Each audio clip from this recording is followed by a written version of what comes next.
Arov operated on a simple rule. Effort is a tax paid by the uncreative. True intelligence meant spotting the gap in the system, bypassing the friction, and riding a smooth, mechanical, moving walkway straight to the finish line. It's a seductive idea, fueled by a world that promises passive income, overnight growth, and life hacks designed to deliver rewards without the accompanying anxiety. Eventually, Arav had to choose. 2 job offers sat on his desk, forcing a permanent decision between 2 ways of living. This first branch represents a gauntlet. It requires 6-day weeks, a steep learning curve, and the guarantee of regular, frustrating failure. On the other side is a branch offering immediate cash, absolute predictability, and 0 expectation of personal responsibility. Arav took the blue path. In those first few months, the complete absence of stress triggered a steady drip of dopamine. He had a paycheck and his weekends, leading him to believe he had outmaneuvered the system. Years passed in a state of perfectly managed stasis. His friends would visit, notice his lack of deadlines or late-night panic, and tell him he was lucky to have found such a low-pressure existence. But those same friends were living the alternative on the other side of that original decision tree. They were enduring project collapses, harsh performance reviews, and the relentless pressure of expectations they lacked the skills to meet. This chart shows how that pressure compounds. The path of resistance forces adaptation. By surviving the friction, they acquire rare skills. As the timeline extends, the struggle line accelerates upward. A magnifying glass reveals Arav remains at the exact same level. This is the comfort penalty. When you remove all environmental pressure, you remove the only mechanism that forces a human being to evolve. The 2 paths collided at a reunion.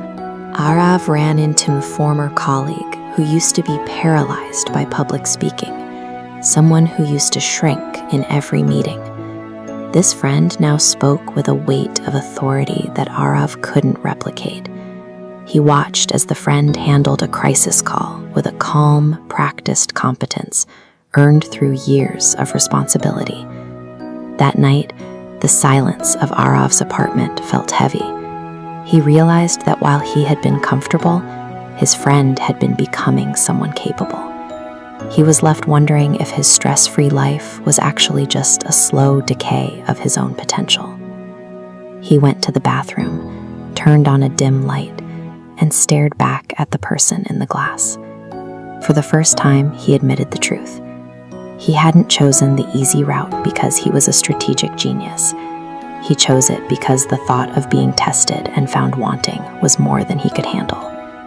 Humans are remarkably good at masking insecurity. We dress up our fear of inadequacy and label it as a simple preference for a balanced life. The next morning, Arav resigned. He left the predictable role and actively sought out the exact friction he had spent a decade running from. The transition was exhausting. He was a beginner again, forced to build a work ethic and carry the heavy weight of his own inexperience. He missed deadlines, he struggled to understand the high-level strategy. He faced the public embarrassment of being the least capable person in the room. But his perspective had shifted. The bruises to his ego were real, but he no longer had the urge to retreat. He was finally standing his ground. Falling short while pushing against a heavy load builds resilience. Winning a game you rigged to require 0 effort builds nothing. Failure on the hard path leaves behind a lesson. Success on the easy path leaves only a void. The difficult path pays out in a currency that doesn't depreciate, a genuine sense of self-trust. Arav slowly built a level of competence that was entirely his own. For the first time, he felt he had earned the right to be in the room. The path of least resistance offers a few years of quiet weekends. The path of high friction forges an identity. Look at your own trajectory. If those 2 offers were placed on your desk right now, which one would you actually take? The easy route or the right one? Let us know in the comments.